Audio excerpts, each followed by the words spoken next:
को अपना study material select करना हो IIT JEE के लिए, तो उनके लिए बेस्ट स्टडी मटेरियल वो कैसे सिलेक्ट करें?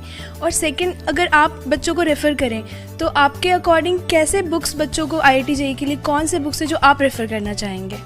ये तो एक बहुत छोटी सी बात है, एक छोटा सवाल है कि IIT की तैयारी के लिए कौन सी किताबों को हम लोग चुनें। सबसे बड़ी बात होती है कि बच्चा का बेसिक नॉलेज कितना है। अगर वो मैथमेटिक्स जानता है तो मैथमेटिक्स की बारीकियों को कितना समझता है।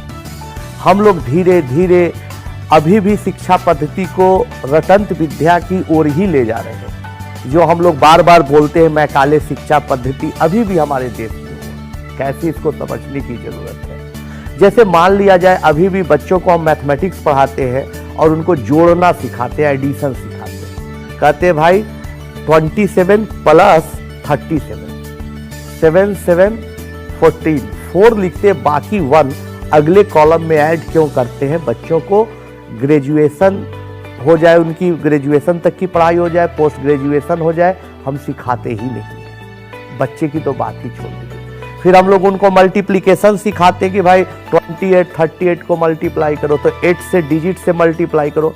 फिर 3 से जब 28 को मल्टीप्लाई करने की बारी होती है तो एक कॉलम हट जाते हैं, फिर सबको हम लोग ऐड करते हैं डिजिट्स को, तो मल्टीप्लिकेशन निकल जाता है। LCM 2 4 5 9 का निकालना, इस तरह से हम लोग घेरा बनाते हैं, बाउंड्री, फिर उसमें 2 लिखते हैं, फिर 3 जो कॉमन आता लिखते हैं, खट खट खट खट सबको मल्टीप्लाई करते तो लिस्ट कॉमन मल्टीपल निकल जाता है। Area of triangle half into base into height.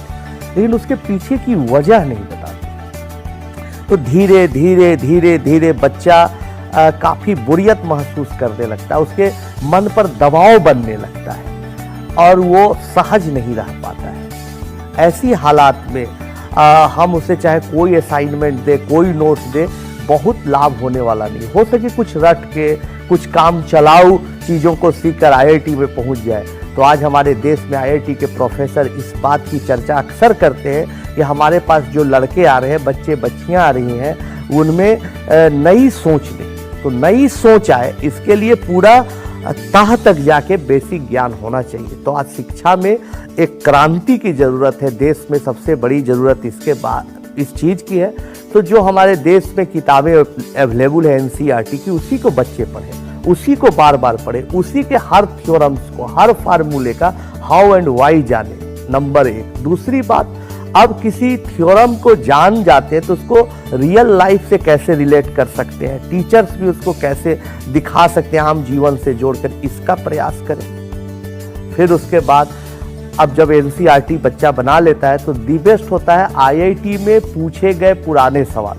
आजकल बाजार में 30 साल 35 साल के पुराने क्वेश्चन पेपर बिकते हैं, सॉल्यूशन के साथ बिकते हैं। उनको उसका बच्चा प्रैक्टिस करता है तो उसके, और बेसिक नॉलेज तो +2 का है ही, 11 12 का, और साथ साथ वो अगर पुराने क्वेश्चंस को बनाता है तो और ज़्यादा कुछ पढ़ने की ज़रूरत है। अगर बाय चांस बच्चा कोचिंग इंस्टीट्यूट से पीछे रह जाए, कुछ क्लासेस, बिकॉज एक क्लास में बहुत कुछ कवर हो जाता है, तो उस केस में उन्हें क्या करना चाहिए? वो कोचिंग इंस्टीट्यूट में पढ़ रहा है, किसी कारणवश छूट जाता है, तो उसके लिए अभी जो हमारी सरकार जो है, भारत सरकार, उसका प्रयास बहुत अच्छा है कि भाई हर चीज़ को डिजिटल किया जाए। तो मान लिया जाए कि हमारे जो लेक्चर देते हैं प्रोफेसर, कोचिंग में दे, कॉलेज में दे, स्कूल में दे, उसको ऑनलाइन अवेलेबल होना चाहिए। नेट है ही, और आजकल सस्ता नेट है, तो बच्चे उससे लेक्चर को देख के सीखें और अच्छा